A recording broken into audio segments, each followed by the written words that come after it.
जय हिंद दोस्तों, स्वागत है आपका हमारे YouTube चैनल इनलाइट गुरुकुल पे। दोस्तों मैं हूं अमित आयुष पांडे। और दोस्तों जो है आपको हमने पिछली वीडियो में बल तथा जड़त्व को जो है अच्छे से समझा दिया है। अब इस वीडियो में दोस्तों हम आपको गति का जो तीनों नियम है उसके बारे में डिटेल से बताएंगे। वीडियो बहुत ही दोस्तों मज़ेदार होगा, तो बने रहिए हमारे साथ वीडियो के अंत तक। चलते हैं बिना देरी किए टॉपिक की ओर। दोस्तों आपका जो है पहला टॉपिक है न्यूटन के गति विषयक नियम। यह नियम इन्होंने कब दिया था? न्यूटन ने 1686 ईस्वी में। इनके नियमों के आधार पर किसी कण या वस्तुओं की यांत्रिकी को समझा जा सकता है। इनके नियमों के आधार पर किसी कण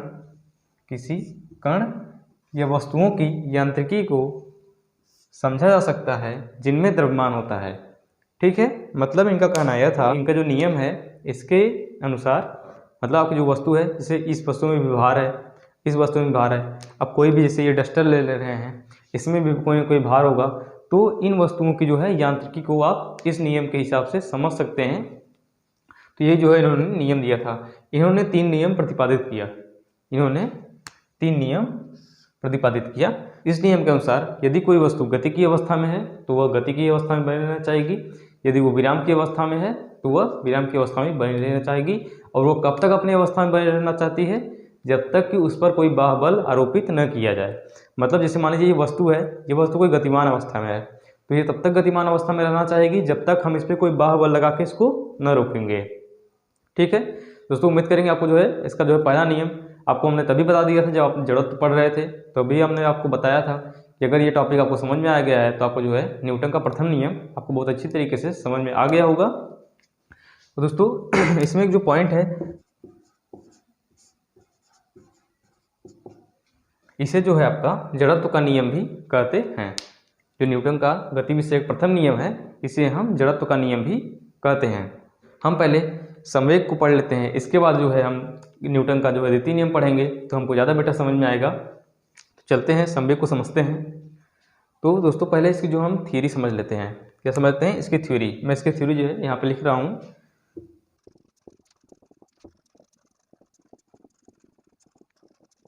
किसी वस्तु का संवेग उस वस्तु के द्रव्यमान तथा वेग के गुणनफल के बराबर होता है। इसे क्या कहते हैं? आपका संवेग। और इसे हम P से डिनोट करते हैं। अब मान लीजिए कि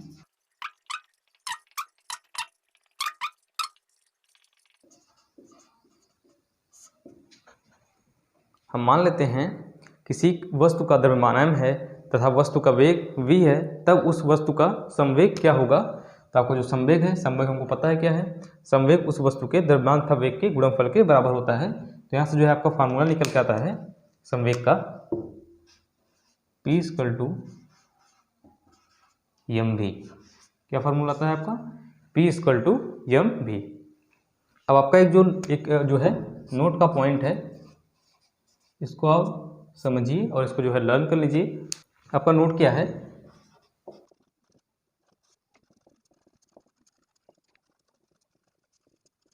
नोट का पॉइंट क्या है? विरामावस्था में वस्तु सदैव संवेगहीन होता है, जबकि गतिमान वस्तु में संवेग होता है। दोस्तों उम्मीद करेंगे आपको जो है न्यूटन का गति विषयक पहला नियम और संवेग आपको बहुत अच्छी तरीके से समझ में आ गया होगा। एक बार आपको जो है फिर से इसको जो है पूरा रिवाइंड करा देते हैं।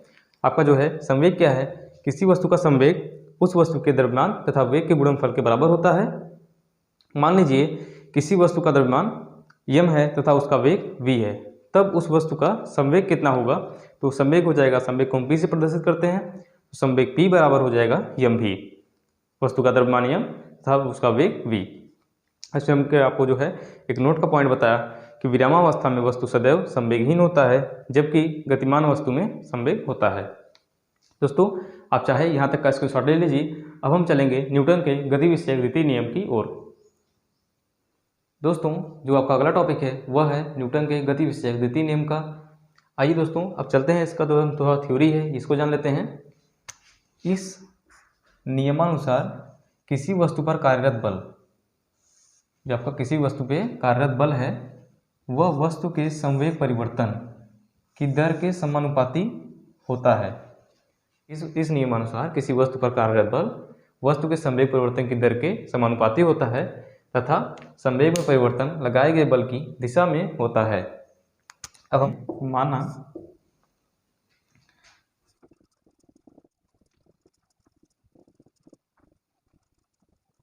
अब हमने यह माना किसी वस्तु पर यह बल लगाने पर उसमें डेल्टा टी समय में परिवर्तन डेल्टा पी होता है, तब हम उसको जो है बल निकालना है।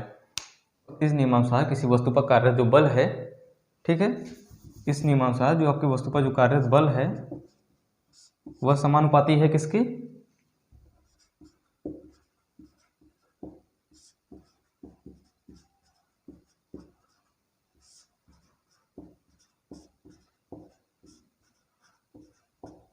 आपका जो बल है वह संवेग परिवर्तन की दर के बराबर समानुपाती होता है। तो अब यहाँ से हम करते हैं, बल को हम F भी लिख सकते हैं और यह समानुपाती किसके है, डेल्टा पी अपान डेल्टा टी। तो हमको ये जो है समानुपाती का जब चिन्ह हटाने के लिए हमें एक नियतांक लगाना पड़ता है, तो हम यहाँ से F बराबर हमने के नियतांक लगाया delta P upon delta T, और हम जानते हैं कि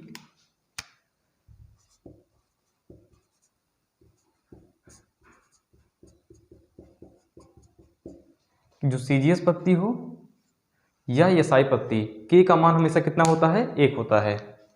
तो यहाँ से हमने के का मान 1 रख दिया, क्या हो गया, F बराबर dP अपान dt। हम शुद्ध डेल्टा को dV लिख सकते हैं। अब हमको क्या करना है, हमको पता है कि P बराबर क्या होता है, हमने पढ़ा कि P बराबर क्या होता है, हमने संवेग आपको बताया कि P बराबर mv होता है। तो हम वहाँ से जो है आपको P का मान रख देंगे इसमें। तो यहाँ से हो जाएगा आपका F बराबर T अपॉन dt ब्रैकेट में m इंटू v। तो हम इसको ऐसे भी लिख सकते हैं कि m को जो है हम पहले लिख दे रहे हैं, और जो आपका ये हो जाएगा dv अपान dt। हम इसको ऐसे भी लिख सकते हैं, यह बराबर m dv अपान dt। अब हम यह बात जानते हैं कि जो dv अपॉन dt है यह क्या, त्वरण, क्या है, त्वरण। हम जानते हैं ये बात, हमने आपको त्वरण बताया है कि वेग परिवर्तन की समय दर को त्वरण कहते हैं। तब यहाँ से आपका जो फॉर्मूला आ जाएगा F बराबर, इसके जगह आपका हमने क्या लिख दिया, त्वरण। तो यहाँ से आपका फॉर्मूला आ जाएगा F बराबर ma। यदि हम यहाँ से a का मान निकालेंगे तो यह हो जाएगा a बराबर F अपॉन m। यहाँ से क्या हो जाएगा आपका a बराबर F अपॉन m। अब इस फार्मूले से हम ये बात लिख सकते हैं,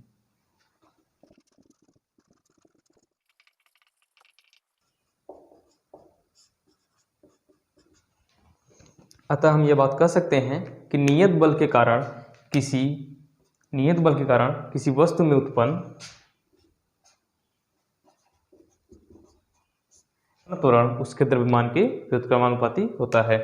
मतलब ये जो आपका त्वरण है, यदि बल हम नियत कर दें तो आपका जो त्वरण है यह द्रव्यमान के व्युत्क्रमानुपाती हो जाएगा। एक बार आपको फिर से जो है न्यूटन का हम सेकंड नियम समझा देते हैं। न्यूटन का जो सेकंड नियम क्या कहता है, इस नियमानुसार किसी वस्तु पर कार्यरत बल वस्तु के संवेग परिवर्तन की दर के समानुपाती होता है। अब हमने यह बात यहाँ पे लिख दी, बल जो है संवेग परिवर्तन की दर के बराबर होता है। हमने यह मान लिया किसी वस्तु पर F बल लगाने पर उसमें डेल्टा टी समय में परिवर्तन डेल्टा पी होता है। तो F समानुपाती हो जाएगा delta P upon delta T. आपको यहाँ तो जो है क्लियर हो गया होगा। अब हमको क्या करना है कि ये समानुपाती के जो चिन्ह है इसको हटाने के लिए हमें एक कांस्टेंट के लगाना होगा। तो हमने यहाँ पे जो है कांस्टेंट के लगा दिया। अब CGS या SI पत्ती में जो के का मान होता है वो कितना होता है, 1 होता है। तो यहाँ जो है के हट जाएगा, तो आपका F बराबर dP अपॉन dt बचेगा।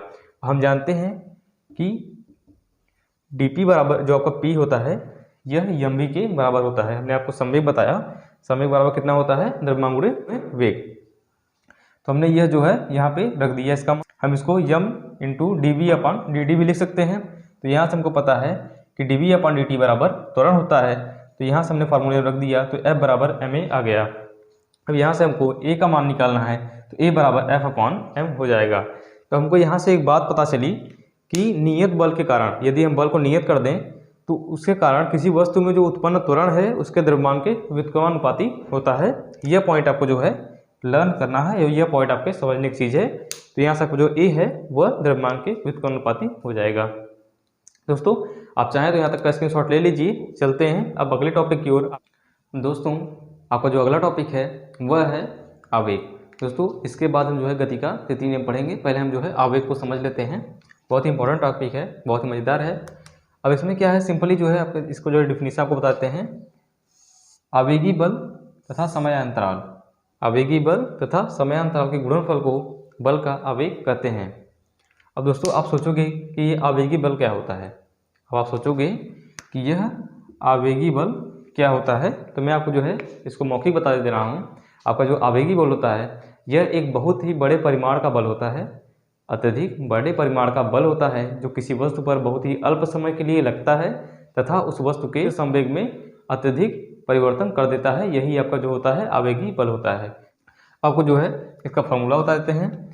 जो है आवेग का जो दोस्तों आपको फार्मूला हो जाएगा, इसको जो है हम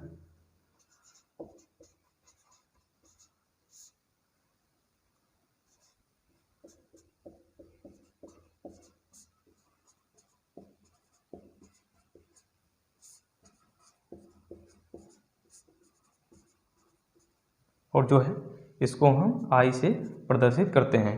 फॉर्मूला लिख सकते हैं, आवेग आई बराबर आवेगी बल तथा समयांतराल। यही जो है आपका आवेग का फार्मूला है। तो दोस्तों उम्मीद करेंगे आपको जो है आवेग जो है अच्छे से समझ में आ गया होगा। अब इसकी दोस्तों हम बात करते हैं मात्रक के। इसका जो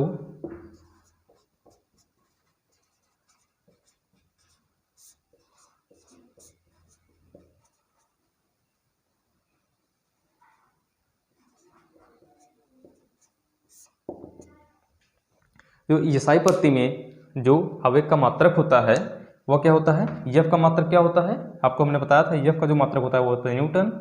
तो यहाँ से हो जाएगा आपका न्यूटन, और टाइम का क्या होता है सेकेंड, तो यहाँ से हो जाएगा आपका न्यूटन सेकेंड। यही जो है आपका ईसाई पत्ती में मात्रक है। दोस्तों आपको जो है इसका मात्रक समझ में आ गया। हम आपको जो है इसका डायमेंशन भी बता देते हैं।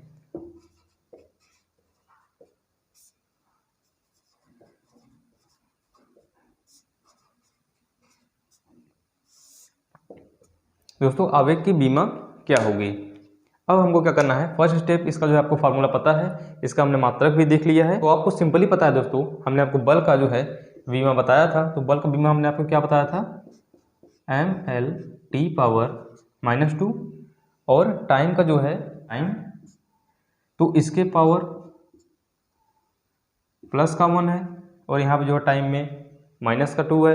तो इसको जो है जो मल्टीप्लाई करेंगे तो यहाँ जो आपका आवेग आ जाएगा mL/−1। तो यह जो है इसका बीमा हो जाएगा। तो इस तरह से जो है आपका जो आवेग का बीमा आएगा mL/−1। दोस्तों उम्मीद करेंगे आपको यहाँ तक जो है आवेग समझ में आ गया होगा। अब हमारा जो अगला टॉपिक होगा वह है आवेग तथा संवेग में संबंध। माना एक बल जो है F है जो यम द्रव्यमान की वस्तु पर डेल्टा टी समय के लिए कार्य करता है। यदि वस्तु के वेग में परिवर्तन डेल्टा वी हो तो वेग परिवर्तन की दर जो हो जाएगी delta we upon delta T, वह त्वरण के बराबर हो जाएगी। तो अब इससे हम जो है आवेग लिख सकते हैं। तो आवेग का फार्मूला आपको पता है, आवेग बराबर F इंटू डेल्टा टी, जिसको हम इक्वेशन 1 मान लेंगे। अब हमें पता है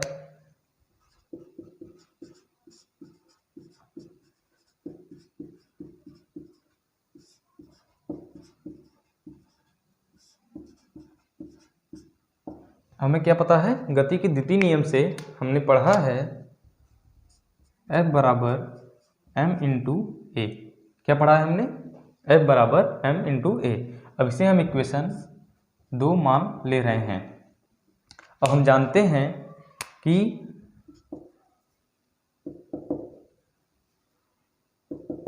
कि आपका जो A होता है, A बराबर हमने क्या पढ़ा अभी, delta B upon delta T.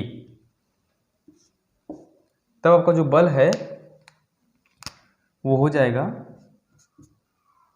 F बराबर m, और डेल्टा बी जो आपका त्वरण की जगह क्या हो जाएगा, delta B upon delta T. तो इसको हम इक्वेशन 3 ले रहे हैं। हमको क्या करना है,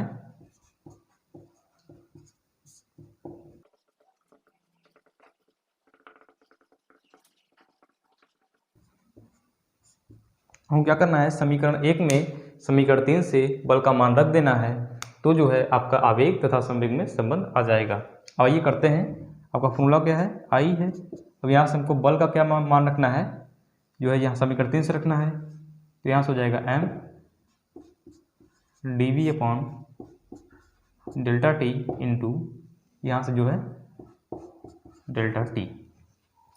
तो आपका जो है यहाँ से डेल्टा टी से कैंसिल हो जाएगा, और आपका यहाँ से बच जाएगा I बराबर m इंटू डेल्टा वी। अब आपका जो है आपने पढ़ा है संवेग जो होता है वह होता है द्रव्यमान गुणे वेग के। तो यहाँ से जो आपका आवेग हो जाएगा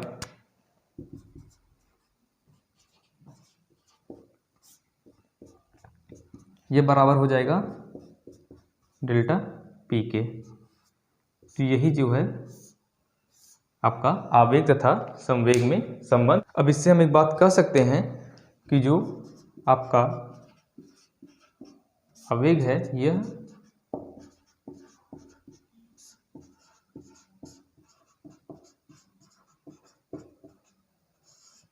संवेग में परिवर्तन के बराबर है। आपका आवेग जो है वह संवेग में परिवर्तन के बराबर है।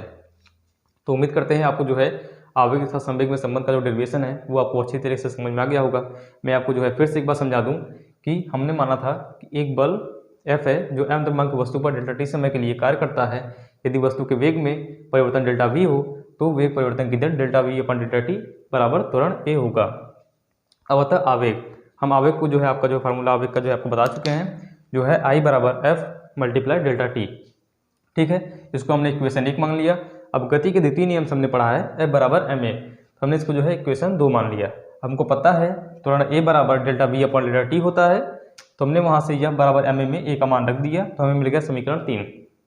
हमने समीकरण 1 में समीकरण 3 से बल का मान रख दिया, तो हमको आवेग तथा संवेग के बीच में संबंध मालूम पड़ गया।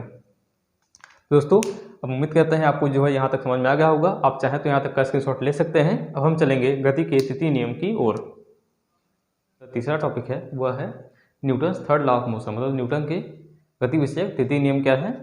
दोस्तों आपको बता दें ये जो गति विषयक तृतीय नियम है ये बहुत ही आसान है, जिसे हम क्रिया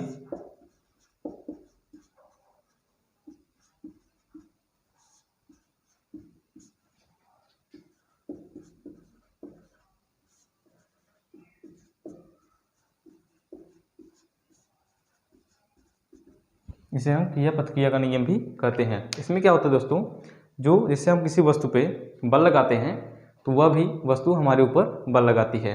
यही दोस्तों आपका क्या है, क्रिया प्रतिक्रिया का नियम। किंतु लेकिन इसमें दोस्तों एक कंडीशन होती है, जितना बल हम उस वस्तु के ऊपर लगाते हैं वह वस्तु विपरीत बल हमारे ऊपर भी उतना ही लगाती है, लेकिन वह दोनों बल आपस में अपोजिट होते हैं, लेकिन उनका परिमाण समान होता है किंतु दिशा उनकी भिन्न होती है। तो अब हम यहाँ से ये बात कर सकते हैं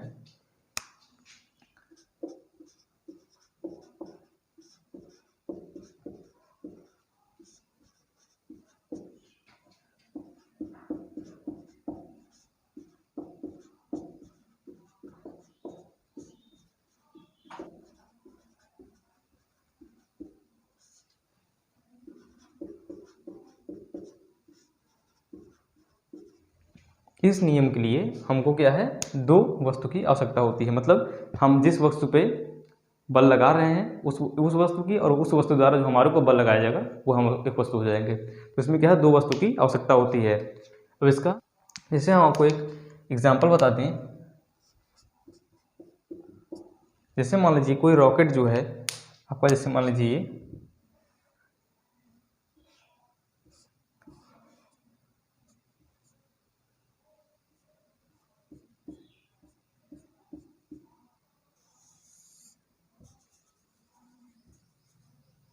मान लीजिए यह आपकी पृथ्वी है और यह कोई रॉकेट है, ठीक है। अब यह रॉकेट क्या करता है, यह पृथ्वी की ओर बल लगाता है। तो यह जो है पृथ्वी की ओर बल लगाएगा, तो क्रिया प्रतिक्रिया के अनुसार जो आपकी पृथ्वी भी है वह भी इसके ऊपर एक उतने ही परिमाण का बल लगाएगी, किंतु उनका जो दिशा होगा वह क्या होगा, विपरीत होगा। यही आपका दोस्तों न्यूटन का जो तृतीय नियम है। आप इसे खुद भी फील कर सकते हैं। अब दोस्तों आपको एक नोट का पॉइंट लिखवा दे रहे हैं हम कि जो रॉकेट है यह संवेग संरक्षण के नियम का पालन करता है। आपका नोट पॉइंट क्या है, रॉकेट जो है संवेग संरक्षण के नियम का पालन करता है। दोस्तों आज के वीडियो में बस इतना ही। आपका हमारे साथ यहाँ तक बने रहने के लिए बहुत बहुत धन्यवाद। मिलते हैं दोस्तों अगले वीडियो में नए